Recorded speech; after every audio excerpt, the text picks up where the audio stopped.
Good morning, सुप्रभात, वंदे मातरम विद्यार्थी मित्रों। मैं आनंद सर अपने YouTube channel make account easy with Anand sir में आपका हार्दिक स्वागत करता हूं। दोस्तों, हम लोग पार्ट 6 रोकड़ बही कैश बुक को सीख रहे हैं। इस चैप्टर में हमने क्वेश्चन नंबर 4 तक को पूरा कर लिया है। अलग अलग वीडियो के माध्यम से 3 वीडियो हमने अभी तक देख लिया है। आपने ऑनलाइन लेक्चर का 3 वीडियो सीख लिया होगा, ऐसा उम्मीद करता हूं। सबसे पहले वीडियो में हमने रोकड़ बही का अर्थ, उसके प्रकार, रोकड़ बही को तैयार करने के महत्वपूर्ण नियम और सादी रोकड़ बही का नमूना उसको सीखा था। उसके बाद दूसरे वीडियो में हमने सादी रोकड़ बही से जुड़ा हुआ एक संबंधित सवाल क्वेश्चन नंबर 3 को किया था।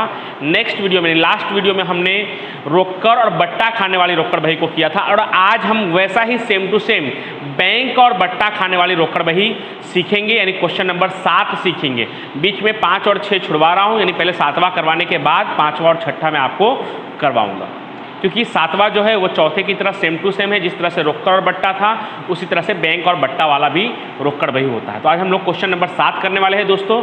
लेकिन हमेशा की तरह आपको पहले एक बार महत्वपूर्ण नियम, रोकड़ बही को तैयार करने के महत्वपूर्ण नियम याद दिला रहा हूँ। सबसे पहला महत्वपूर्ण नियम था कि इसमें सिर्फ रोकड़ व्यवहार का लेखा होगा, उधार व्यवहार का लेखा नहीं होगा।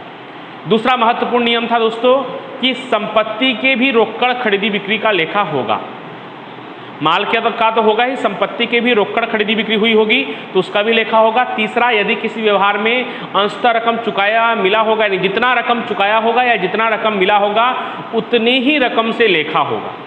और चौथा नियम था, व्यापारी बट्टा तो हमेशा घटाते हैं, रोकड़ बट्टा भी घटाएंगे और उसका असर भी होगा। ठीक है, तो चलिए शुरू करते हैं। पेज नंबर 168, क्वेश्चन नंबर 7 हमेशा की तरह आपके स्क्रीन पर। निम्नलिखित व्यवहारों पर से अखिलेश की बैंक और बट्टा खाने वाली रोकड़ बही तैयार कीजिए। किसकी? अखिलेश की बैंक और बट्टा खाने वाली रोकड़ बही तैयार कीजिए। तो देखिए मैंने बना दिया है क्वेश्चन नंबर 7, श्री अखिलेश का बैंक और बट्टा खाने वाली रोकड़ बही, तारीख, विवरण यानी आवक साइड जिसमें रोकड़ आएगा, उसके बाद रसीद नंबर, खाता पृष्ठ, बैंक, कल रोकड़ था आज क्या है बैंक, दिया बट्टा, वापस तारीख, विवरण, रसीद नंबर, खाता पृष्ठ, बैंक और प्राप्त बट्टा। मैंने कल भी आपको बताया था कि जब हम माल बेचेंगे तो रोकड़ तो आएगा लेकिन बट्टा भी हमें देना पड़ेगा, तब हमारे लिए बट्टा खर्च कहलाएगा और वो दिया बट्टा कहलाएगा जो उधार साइड पे होगा। माल हम खरीदेंगे तो रोकड़ तो जाएगा लेकिन बट्टा सामने वाले को देना होगा, हमें बट्टा क्या होगा, मिलेगा, तो प्राप्त बट्टा कहलाएगा, वो जमा साइड पे आएगा। चलिए अब देखते हैं 2015 जुलाई 1 प्रारंभिक बैंक ओवरड्राफ्ट 13,500। दोस्तों, बैंक शेष दिया होगा तो रोकड़ शेष की तरह ही आपको उधार में लिखना है, और बैंक ओवरड्राफ्ट दिया होगा दोस्तों तो हमें जमा में लिखना है, क्योंकि बैंक ओवरड्राफ्ट हमारा दायित्व है। बैंक ओवरड्राफ्ट का मतलब होता है कि आपके बैंक शेष से, यानी बैंक बैलेंस जो है आपका, उससे अधिक रकम आपने निकाल लिया हुआ होगा तो उसे कहते हैं बैंक ओवरड्राफ्ट। इसके बारे में हम और भी विस्तार से आगे के चैप्टरों में सीखेंगे। अभी बस इतना समझ लीजिए कि बैंक शेष उधार होता है, यानी उसको उधार में लिखा जाता है, रोकड़ शेष बैंक शेष को, और बैंक ओवरड्राफ्ट को जमा में लिखा जाता है। ठीक है, तो तारीख कितना है, 2015 जुलाई 1, शेष आगे लाए, बैंक के खाने में लिख देंगे दोस्तों 13,500। कुछ भी कठिन नहीं है, जैसा रोकड़ व्यवहार का रोकड़ में लिखते थे उसी तरह से चेक मिला, चेक से चुकाया, चेक मिला लिखा होगा तो आवक वाली साइड पे, उधार साइड पे, चेक से चुकाया, चेक से भरा, ऐसा शब्द लिखा होगा तो जावक वाली साइड पे हम लिखेंगे।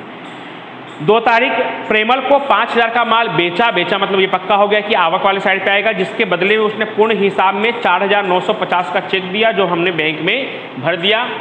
तो 2015 जुलाई 2 बिक्री खाते, माल तो हमने 5,000 का बेचा था दोस्तों, लेकिन चेक कितने का मिला, 4,950 का चेक मिला, यानी बट्टा में कितना आएगा 50, बैंक के खाने में 4,950 और बट्टा में 50 कहाँ से आया, तो 5,000 के बदले आपको 4,950 का ही चेक मिला है, मतलब 50 रुपया क्या हो गया, बट्टा हो गया। तारीख 8, बहुत ही छोटा सवाल है दोस्तों, तारीख 8 6,000 का माल खरीदा और जरूरी रकम का चेक लिख कर दिया। खरीदा मतलब जावक वाले साइड पे, 8 तारीख खरीद खाते, कितने का माल खरीदा है दोस्तों हमने, तो हमने खरीदा है 6,000 का, और पूरी रकम यानी जरूरी रकम का चेक, जरूरी रकम कितना होगा, 6,000 ही होगा, 6,000 पूरा का पूरा बैंक में। फिर 10 तारीख 5,060 के भुगतान पेटे, 5,000 का चेक गीता बहन के पास से मिला लिखा हुआ मतलब आवक में आएगा। तारीख कितना है दोस्तों? 10 जुलाई। किसके पास से मिला है? गीता बहन के पास से।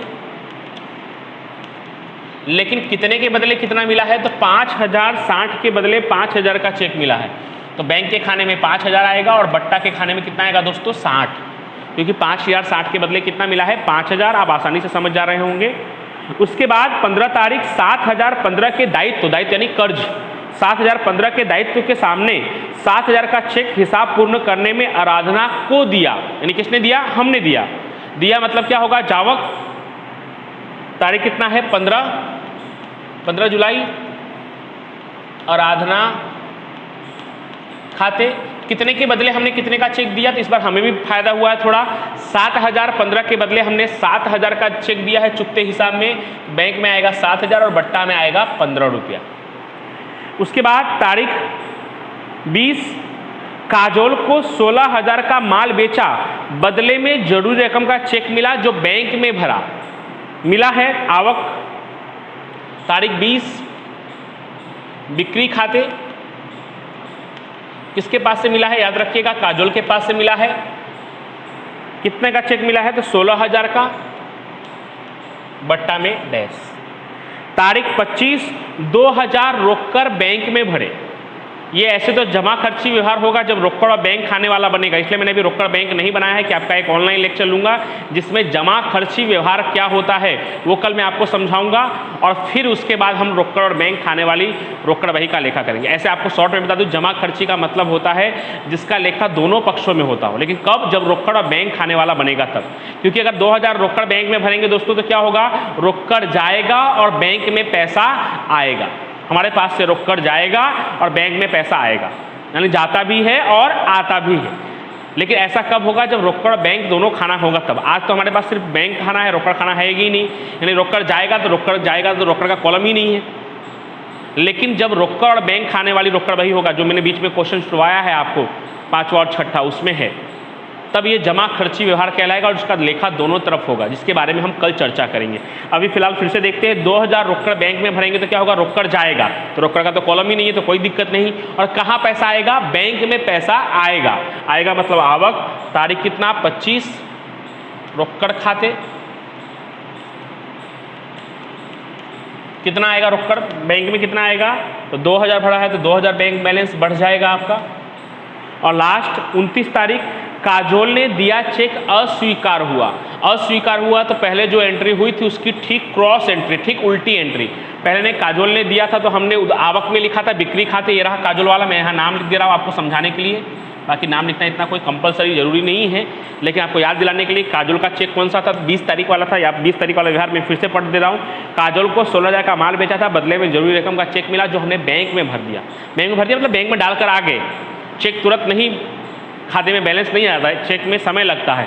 अगर उसी बैंक का चेक है तो भी लगभग 24 घंटे जितना समय लगता है। दूसरे बैंक का चेक है तो कई बार 2 दिन 3 दिन भी लग जाते। तो हमने चेक बैंक में डाला, लेकिन बैंक से सूचना आई कि वो चेक क्या हो गया? अस्वीकार, बाउंस हो गया। तो अस्वीकार हुआ तो ठीक इसका उल्टा जावक वाले साइड पे इतना हमारे पास से गया, क्योंकि हमने उसे आवक समझ लिया था। तारीख कितना? 29 काजोल खाते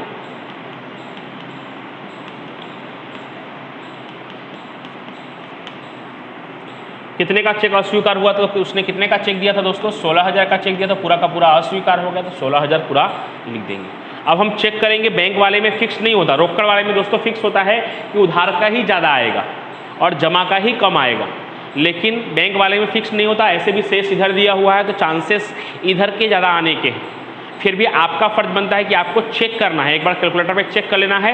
जो ज़्यादा आएगा वो दोनों तरफ लिखना है, और जिस तरफ कम पड़ रहा है, जो ज़्यादा आएगा वो दोनों तरफ लिख देना है पहले, और जिस तरफ कम पड़ रहा है उस तरफ शेष आएगा। रोकड़ बही में यानी रोकड़ खाने वाली सिर्फ होता है, सादा रोकड़ बही होता है तो फिक्स होता है कि उधार का ज़्यादा आता है, वही हम लोग यहाँ लिख देते हैं और इसमें से ये माइनस कर देते हैं।